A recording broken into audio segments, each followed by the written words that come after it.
this is Dominic, wedding DJ. And this is Serena, wedding planner. And together we are the Wedding Duo. We are here to talk all things weddings. Planning a wedding can be stressful, but we are here to help. So before you say, that's it, we're going to Vegas, don't go to Vegas. Let's have some fun. Join us as we answer your wedding questions and help navigate planning one of the biggest days of your life with the Wedding Duo.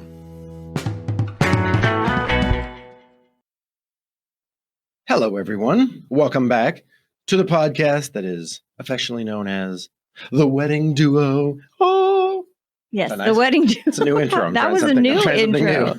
Wow. So to change it up, people will be like, this is the same old. Oh, it's new. It's something new. Yeah, it's very exciting. And today we are on episode 16, which is really exciting for us. We are making our way through the podcast episodes. We're excited in another level because our kids are going back to school tomorrow, which is a whole other thing. And it really kind of ties into what we're going to start talking about today, which is the tough stuff. Okay.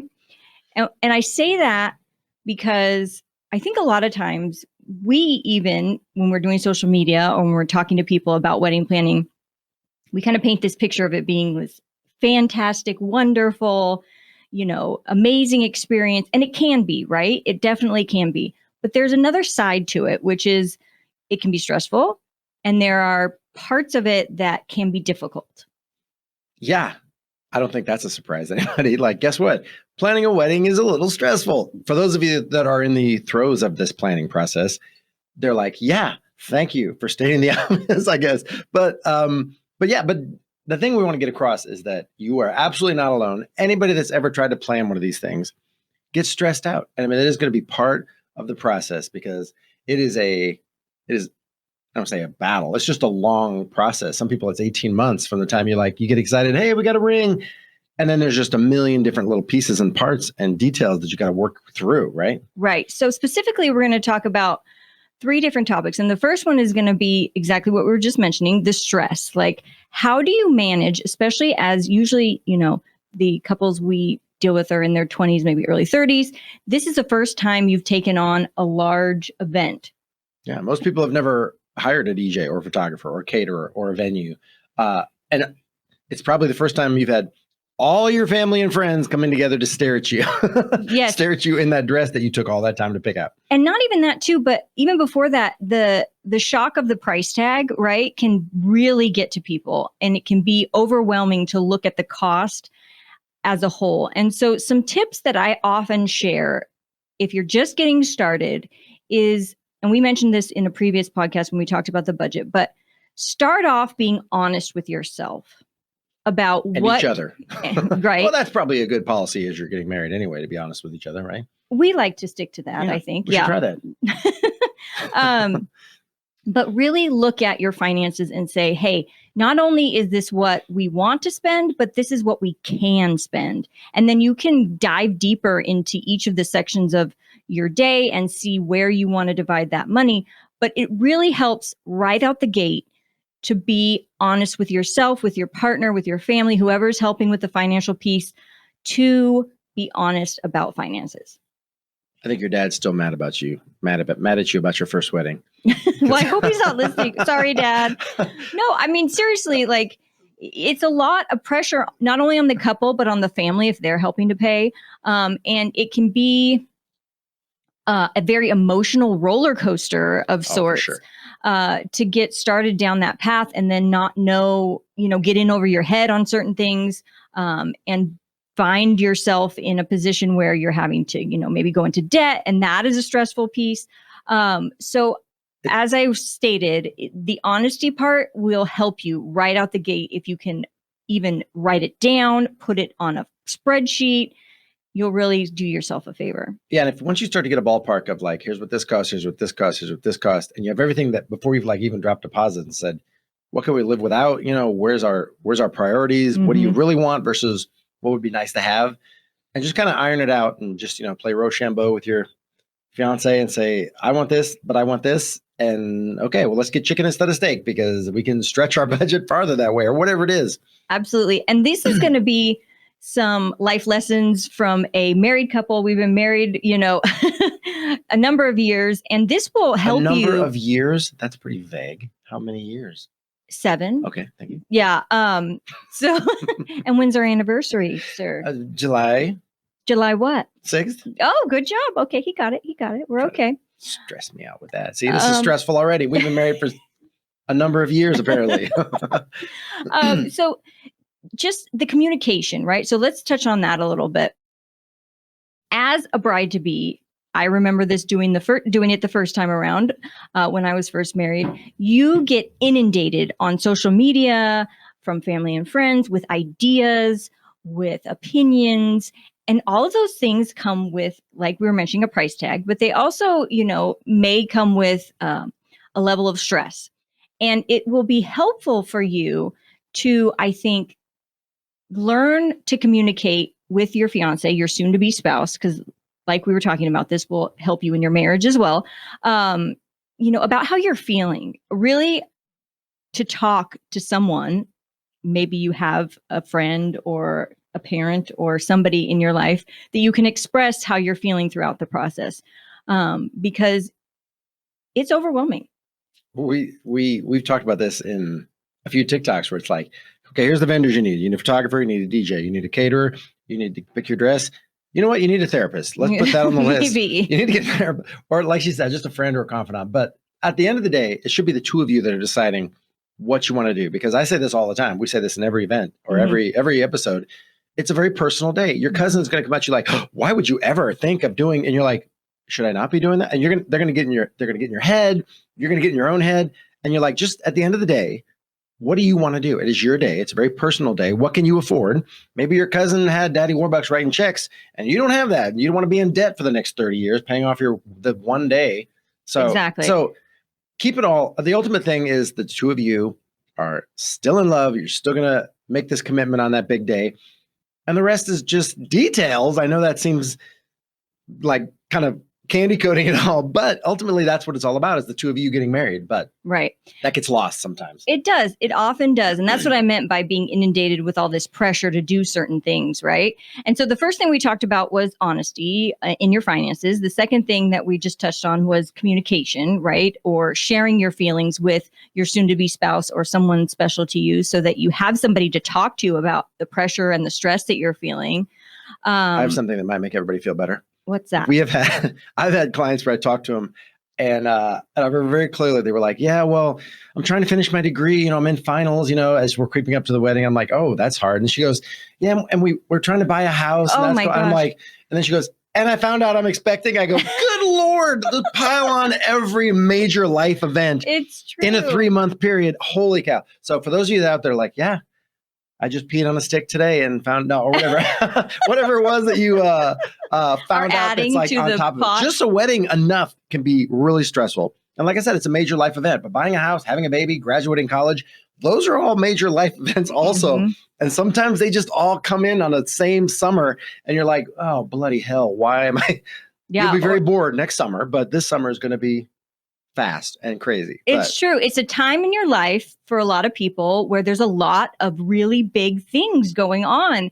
And so again, the topic today is really some tips and what we've experienced with couples that help to keep you sane and keep you happy through this process. And, something I tell my couples all the time is the one good thing about having a long engagement, or that usually planning process is about a year or 18 months, is you can have breaks somewhere in there, right? So we can talk about that a little bit. Wedding planning goes in kind of peaks and valleys, meaning especially like at the beginning, you're doing all this stuff, you're finding a venue, you're looking at dresses, you're picking out your wedding party. But then there's going to be a period of time where you don't necessarily have to be doing anything. And I always say, take advantage of that time.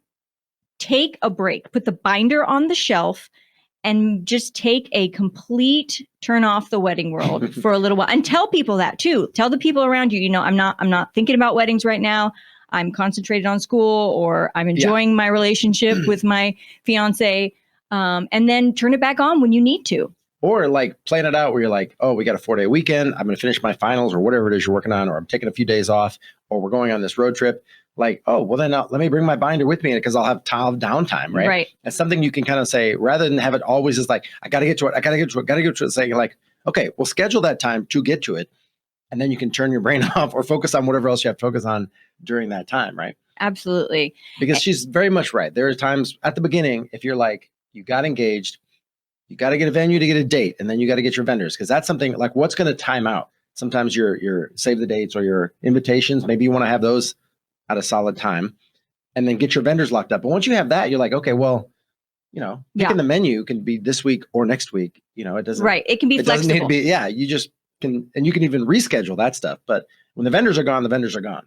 Absolutely. And when the save the dates is too far, now you're gonna have people that can't make it because they didn't get enough warning to get time off of work. So there's little things like that, but most of the stuff can be flexible. Right. Very true.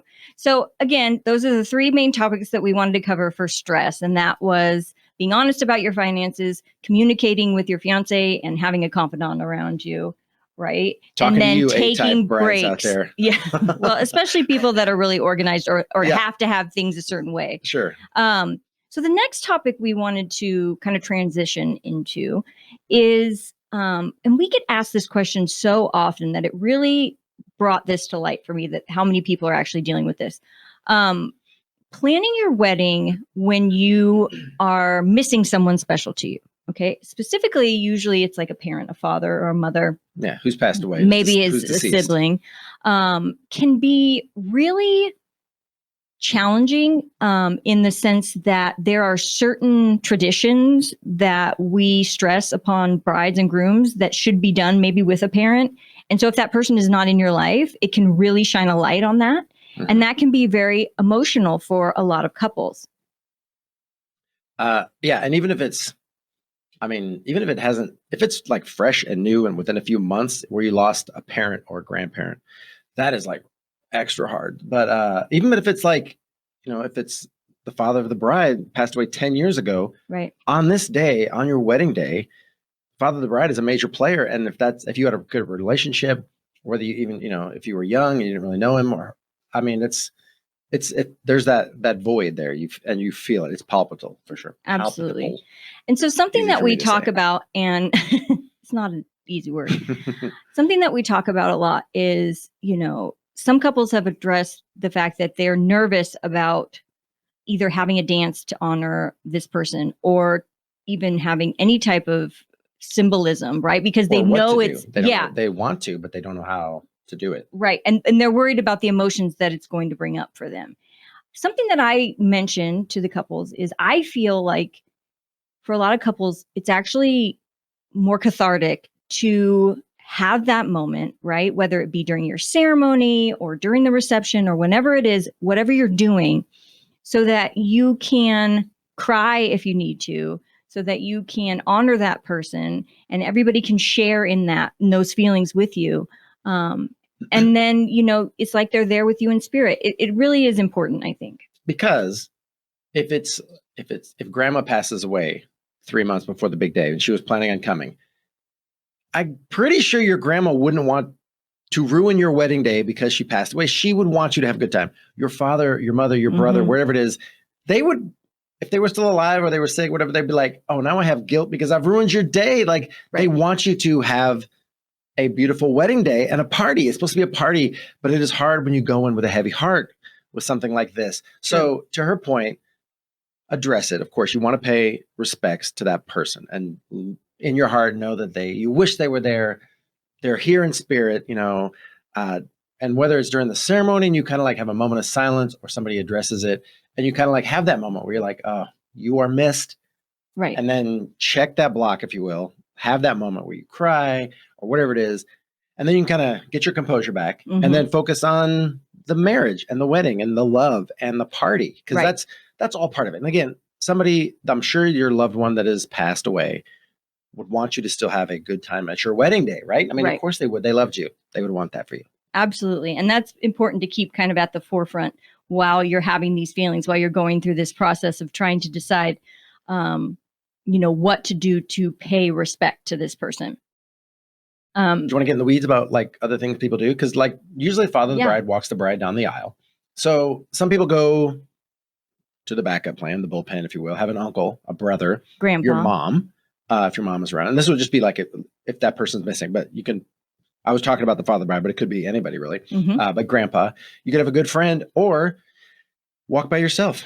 The bride did this past weekend. And this is, we're talking about if somebody passed away, but it's not just that. It's if somebody's not in your life anymore, right? Maybe you have an estranged relationship with somebody and your father's not in your life. Or maybe you have dad and stepdad or both attending. So we see it's not always a Norman Rockwell painting, right? The day, it's like very rarely are both parents of both couples or both the newlyweds parents are together. That's not that common actually, really. I mean, it happens, but it's all these mix and match things. So, but there's other ways you can do it. Like I said, have somebody else fill in. Yes. And then you can do a dance with that same person. If it's grandpa, you can dance with your mom if you're a bride without a dad, brother, best friend, or not at all. Absolutely. So you know you best, right? You know your comfort level with your emotions. If you're like, I want to get out there and pay respects to my father and cry it out with, his brother, my uncle, and have that dance, then you do that, right? But if you're worried about being that emotional or people seeing you in that state, you don't have to do these things. You can do something a little more understated, I guess is the word. But before you even get started, if you have siblings there or your mom's there, have everybody come together in the bridal suite before you put your makeup on, maybe, right? And just have a moment. Say a prayer. Say a prayer. You just cry it out and you're like, okay, dad, that was for you or whatever. And then, okay, put my face on, and then it's do your touch-ups. But you've had that moment where you feel like you've paid your respects to that person. Maybe do it that way. I've never suggested that before, but that just kind of came to me, which would be a good thing. No, it's beautiful. Yeah. Absolutely. And again, all of this is going to depend on you. And this is very personal, what we're talking about today. This is something that we feel strongly is important to the couple, enjoying the planning process as much as possible. And these are just some things that come up over our years of doing this that get in the way of that, talking about things that aren't talked about as frequently, on TikTok, where the tough stuff, the tough stuff, the right? Hard conversations. So some other things people have done is, of course, people are it's pretty well noted out there in the wedding world. People can do a memorial table where you have a picture, whether it's grandparents or somebody that is special to you, an uncle, friend, whatever, sibling, and you have a table there with a few candles and some little sign that says something about you're here in spirit, you'll be missed, whatever, that stuff. Which is all a great sentiment. And people like to see it because they like to see the picture and be like, oh, look, that was back when we were on the lake. They appreciate it. But so the other thing you can do is during the ceremony, I've seen the groom walk down with a single rose for his mom that had passed away. This was not that long ago. And he walked down with a rose, put it on the chair right up front because that's mom's seat, right? That was, and it's a very simple thing, but it's also very powerful. And then of course, putting a picture or something on another seat. And this happened 2 weeks ago. Grandma, and there was a picture of a seat. There was a seat up front with a picture of grandma, and then a second picture with the bride and grandma. And it was her grandmother that passed away not too long ago, and she was really close with her. And somebody made a comment. I did a TikTok on it, and somebody made a comment like, "Well, nobody could even see it." And I go, "But is it for everybody, or is it for?" It's for the bride. The bride saw it. I guarantee you, because when she got up there and she turned to look at the crowd, there were her parents. There was that seat with her, a picture of her and grandma. That's what it's for. I mean, if everybody else sees it, that's great. The pictures made it back to the reception for the memorial table anyway. Right. They got moved into the reception space. But it's that sentiment. It's in your heart. You're like, I want to save a seat for grandma. Right. Damn it. Where she would be sitting. Where she would be sitting if she was here, because it's kind of like she's sort of there, Absolutely. So that's another way you can do it. And it works really well. Or like I said, during the ceremony, have a moment of silence, have your officiant address it. Okay. Because sometimes it's hard for you to do it. If you're like, oh, well, when I give my toast later, I'm going to speak. I'm going to thank everybody for coming. I'll address it then. That can be hard. Just prepare yourself. That can be hard. Right. And anytime you ask anyone to talk about someone who has passed, just realize that is a lot. And it's not that it can't be done or that it shouldn't be done. It's just a big moment for them. And it gets emotional as you're speaking about this person that you love. So, just be aware of these things. And that's why we're talking about this today, is that these things come up. They've come up in conversations that we've had with couples, and we want to share them with you. one reason why we kind of direct people to saying, let's bring it up. If you want to include it in your ceremony or in your day, some point during the day, before you get started, during the ceremony, maybe when you're doing the toast or the speeches. But once you open the dance floor and you start the party, I have like PTSD from this moment because it was late in the night. We had been partying. We had probably 2 hours left in the party. This was in the middle of the dance party. The bride had said, me and my sisters want to dance to You Should Be Here by Cole Swindle, right? Which is a very emotional song. Yes. Just like this song. Even if you don't know the song, it's called You Should Be Here, right? That's what it's called. And I wasn't even prepared, but I played the song. Her and her sisters were out there. They were singing at the top of their lungs, but they were like sobbing while they were doing it. Right. I looked over at the photographer at one point. We both had like tears coming, which is not hard for me. I'm emotional anyway, but I'm a train wreck. True. But I was like, holy cow. And in my head, I'm like, how do I come out of this, right? As the DJ, I can't just say like, let's get the party going, wah, wah, wah, wah, and start LMFAO. You have to be sensitive to that moment.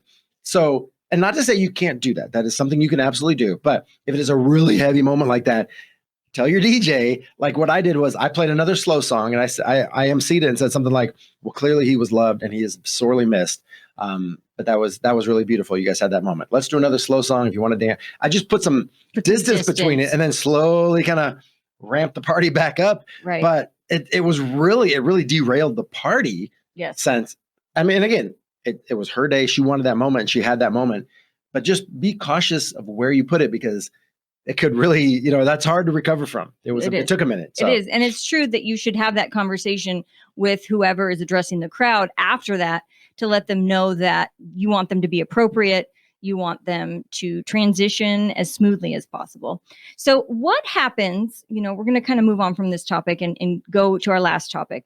What happens if you have an opinionated mother-in-law to be? No, that doesn't happen. Or you don't maybe, have that difficult personality. Maybe it's your own mom or your own sibling that is giving you all the advice and telling you all the things that need to be done, right? So we all have that person. We have those people. We all have them. Those people. And when it comes to weddings, for whatever reason, I think second to being pregnant, it is like the second thing that people think they are experts on and want to tell you how they did it and how it should happen and all that stuff. And it's very challenging, right? It's very challenging. So on top of the stress of the financial piece and all the decisions you have to make, and then, going through this process for the first time, you may have somebody or some buddies telling you what to do. And what do we do if that happens? Well, I was going to say, if you are helping a bride, maybe you're the person that's like, oh, luckily she doesn't have anybody in her life that does that. Is it you? Are you the person in her realm that is doing this to her? Well, so what I would say, like I was just said, it's a very personal day.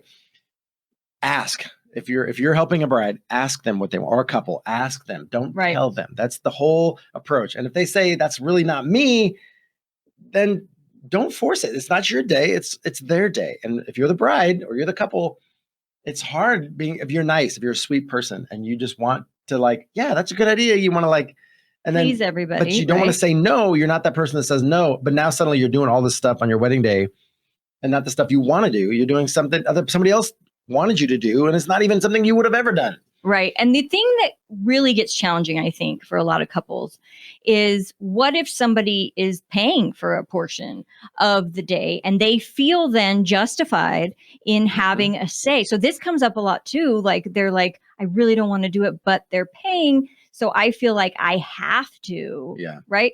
So something that I would advise couples on is it's going to be maybe the first time you've done this, but you're going to have to maybe have these tough conversations. And you can do it in a way that doesn't come across as, angry or upset, but more just conversational and just saying, hey, I have these ideas about my wedding. I appreciate your help. I appreciate, your advice and I want you to be a part of it, but I'd really like to, try doing it this way or however you want to word it so that you make it known that it is an issue. And it is because you're going to probably, let's say it's your soon-to-be mother-in-law, you're going to need to have a relationship with this person, right? Exactly. So you can't just burn the bridge flat out, right? It's really hard. Mm-hmm. It's tricky because when you marry that person, you're marrying their family as well, right? Everybody's coming together. Maybe they live 6 states away, so you won't have to deal with them very often, or maybe you can move.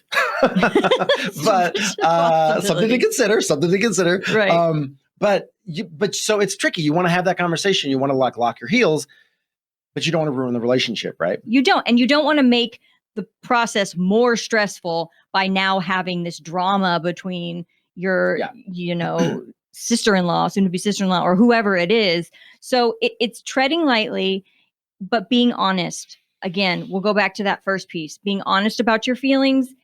And for a lot of you, especially my younger brides, this is the first time you've had to do this. You've had to kind of stand up for yourself because this is a very important day for you. Well, especially if you're not a confrontational person too. Exactly. And I'm like that. I avoid conflict, but there's times where what you don't want is for it to blow up on your wedding day. And I've seen that where somebody like you finally get to the point you're like, oh, we're not doing that. I didn't tell her, but we're not doing that. Well, now she's like, well, we're doing it, right? She's like, oh no, we're not doing that. Or somebody else has to tell her. And then she comes to you. And now the two of you are having this confrontation in your dress on your wedding day. That will absolutely wreck your day. So if you have this and you feel like it's coming to a head, address it months before you get to the altar, because, oh my gosh, on your wedding day, you really just want to keep it all. You want to focus on the day and stay in your little bubble of bliss, right? Like we say, and keep it all happy and emotional, good emotions, fun. Because we've seen it where it comes up and some personality just wrecks your day. And you don't want that. You don't. And I've had brides ask me like, hey, this is becoming an issue. Like, what should I do? And I do try to gently guide them, like we're talking about, to have the conversation. Now, if it is a very difficult personality and you don't think the person is going to be receptive to hearing you, you can ask, for example, if it's like your fiance's mother, like you can ask your fiance also to have that conversation. Or I've had brides write it down, right? If they're really nervous about having that conversation in person because of that one-on-one, like I have to actually face this person, maybe write it out to them, and have them give it to them in a text or a letter or something, just so you can express your feelings. And like he said, you don't want that to carry over to your actual wedding day because it will affect how you're feeling that day. Or beyond. You don't want every Christmas to be like, oh Lord, me and your mother don't get along. That is really hard. Ask anybody who's married. It's really hard. But that's one way to do it. And that's actually pretty sweet to like put it in a letter and say like, I'm marrying your child. I know you two love each other and you've got a relationship. I'm very excited to be part of your family, but I want to have a relationship with you. Yes. It's that's really the hard. honesty piece. Yes. But the other thing you can do, this is one thing that I always like to suggest, because sometimes this works too, is lose it. Just lose it on them one day. You're already so stressed. Wait for a day where it's like bubbling over, and then they're there and they're like, well, why don't you just try on the dress? Because clearly this is your wedding day. I'm trying to have my wedding day and I'm trying to make it personal. I'm trying to make it my day. And you're taking over, making all these decisions. I don't know what I want yet, but I don't want you to make all my decisions. Like, just lose it. And they might be like, holy cow. What? And like push them back, because you want to think that it's coming from a good place and they're just trying to help. Yes. Most people, there are those personalities. That is not the case. But if it is that, and there's like, oh, wow. Yeah, I guess I was kind of a little bit up in your face there, and I will take a step back. But again, if you're already stressed out, it's a good day. Like, you have to focus that stress somewhere. Might be a good release.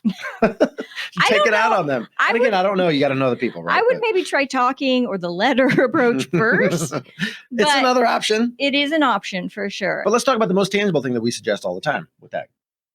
Give them a mission, right? Yeah. If they're trying to take over something, give them something that maybe you don't want to do, like the RSVPs. That can be a bear. All these people coming back and forth. You're trying to track it all. You're really busy. Say, hey, would you mind? Yeah, it can be helpful. Taking the RSVP or the seating chart, as long as you don't mind. Maybe she's sitting between you at the sweetheart table. It's like, I see you put yourself there at the sweetheart table with you and my son, your son and me. That's I mean, this comes up if you're really having trouble with someone who's overbearing, like wants to do everything, right? So that is a good tip if you're trying to get them off your back for getting involved in every little piece. Make sure that you give them something that you're comfortable with them doing, but it also makes them feel included. And so again, that's a very positive way to handle that situation. Because even the RSVP, sometimes there's like some reaching out and saying like, hey, I haven't heard back. Are you coming? Like, somebody else can send that email on your behalf, right? Sure. I mean, that's a whole thing for sure.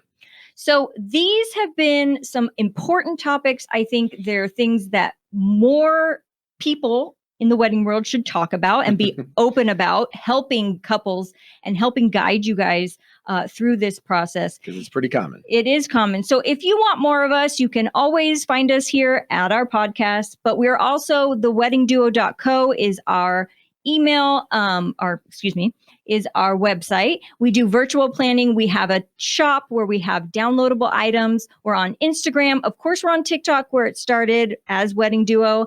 But we will end this today by saying what we always do. And I've already said it once in this one, and it's more relevant to this topic than anything else. It is your day. Mm-hmm. Don't let somebody talk you into something you really want to do or talk you out of something that you don't want to do. Let me say that again. Don't let somebody talk you into something you don't want to do or talk you out of something you have your heart set on. There you go. That's what I was trying to say. That was it.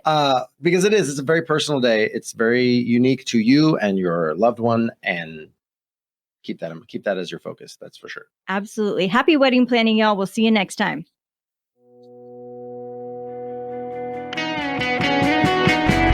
Hey, so thanks for listening to our podcast. If you found any of this information helpful and you know someone who may be engaged or is a maid of honor, maybe you could tell them and share it with a friend. Absolutely. So screenshot this episode, share it on Instagram, on Facebook, and tag The Wedding Duo. We promise to share the love back. Also, if you are interested in more resources or the show notes, you can go to theweddingduo.co. We have one-on-one virtual sessions, a shop, all sorts of fun stuff. Check it out.